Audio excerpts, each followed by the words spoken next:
This is a 1982 Honda XL500R with an XR500 motor from 1978. Now the difference between the XL model and the XR model, the XR model is off-road only, and you get a lighter flywheel, a higher compression piston, bigger carburetor, basically more power from the off-road model, also lower gearing.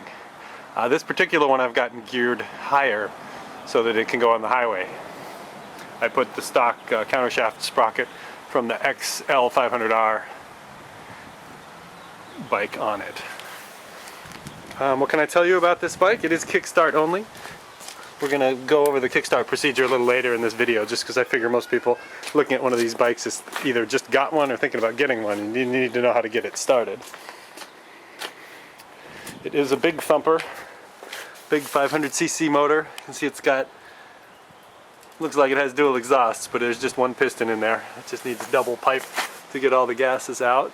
It was one of the first bikes to come up with the single shock rear end.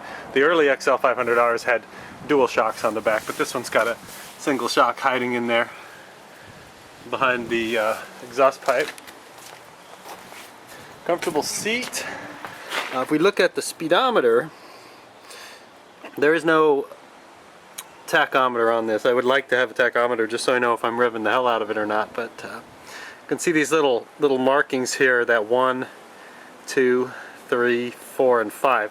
So it's saying theoretically in 5th gear you should be good for about 85 miles an hour. I've had this one up to the needle, got to about here, and on the freeway now I never take it over 75, so that way I know it'll do 85, and I figure if I do 75 I'm not going to blow it up.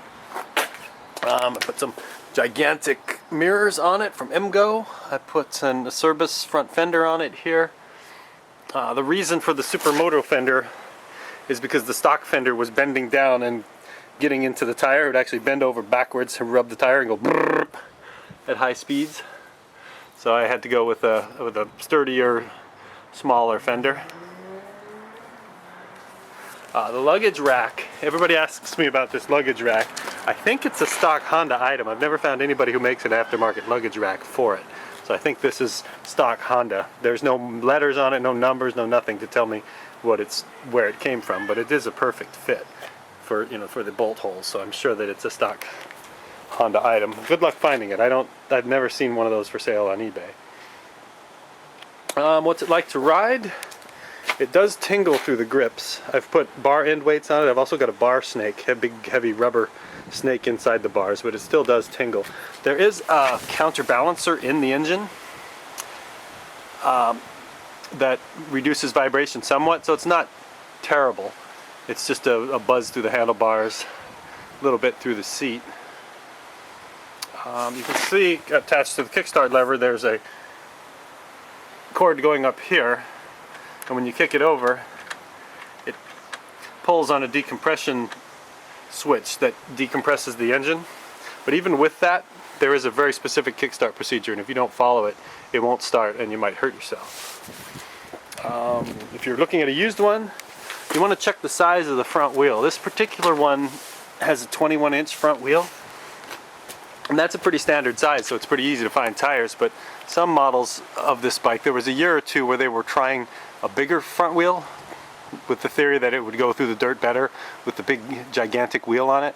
That was not true. So if you have one of the older bikes with a big giant wheel, the handling won't be as good, and it'll be a lot harder to find tires for it, if it's possible at all. It's got a 2-gallon gas tank, or at least that's about all I can get into mine. It has a little dent in it here. Again, this is no show bike. This is kind of the urban assault vehicle bike. The reason I like it is it's so lightweight and narrow, and just good for splitting in between cars, zooming around in traffic, and just getting around town. It's great for. It's not real super great on the highway, but for basic in-town use at moderate to fast speeds, it's a lot of fun.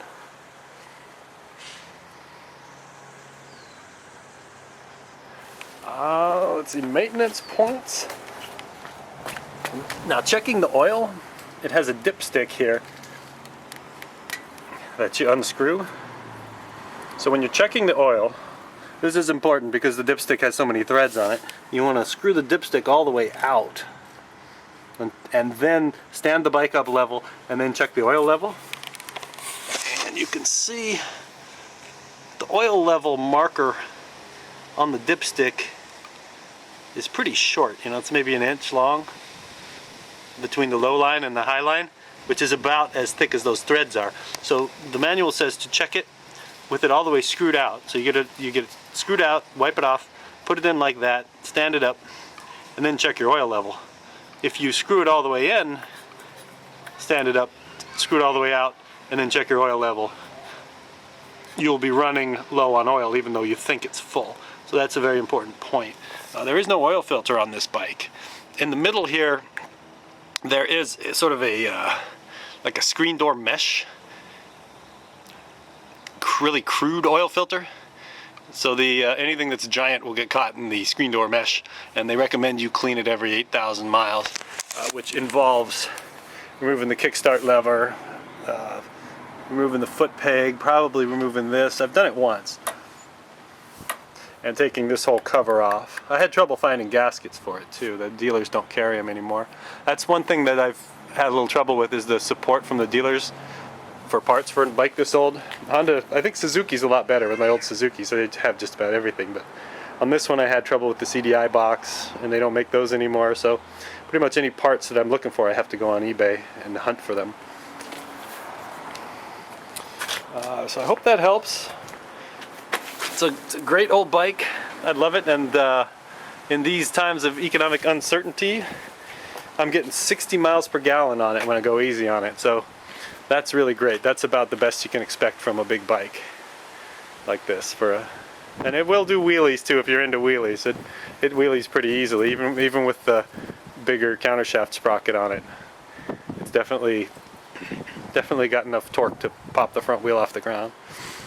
And now this is the off-road motor, which has a lighter flywheel and a higher compression piston. In fact, he put a even higher compression Wiseco piston in here. So this one pumps out more power and spins quicker than the stock one. Now the stock XL500R motor has a heavier flywheel in it, which means it's going to idle more reliably and chug along better at low speeds than the higher strung race motor. Now I'll show you how to get it started.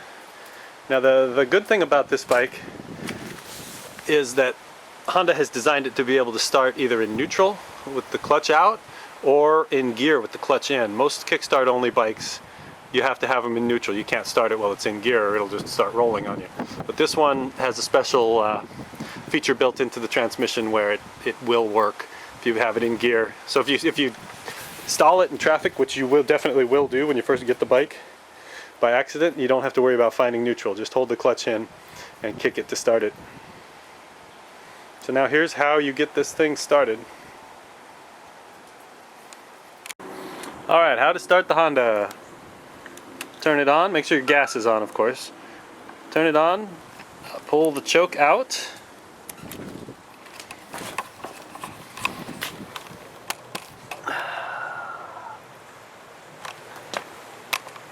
And then on the kicker lever, kick the lever around till it stops, because it's going to stop at top dead center and get to a point where you can't kick it any further because there's too much resistance. You bring it up, give it just a click more, and then